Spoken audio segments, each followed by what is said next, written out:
mabasag. Bitawan ko yung baso, O, ma. sige, wag mo nang hawakan yan at baka mabubog ka. Ako na magliligpit. Sige na. Ayan! Sige! Sirain nyo lahat! To, marami pang baso dito, oh. Sige, basagin ninyo to. Mga mayayaman kayo. Marami kayong pambili, eh. Panay kayo sira ng mga gamit dito. Mama. Ano yun? Ano po, ma? Anong kailangan mo, nak? Mama. Mama. Diyos ko po.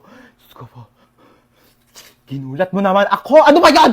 Good morning, anak. Tapos na ako magluto ng breakfast. Kain na tayo sa baba. Naantok pa ako, ma. Ay, naantok ka pa. O, sige, matulog ka lang dyan. Bumangon ka na lang pag di ka na inaantok, ha? Sige. Sige.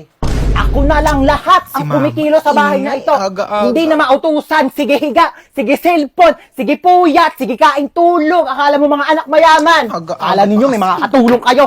Ano, hindi ka tatayo dyan? Naantok pa ako, Panghali ma. na.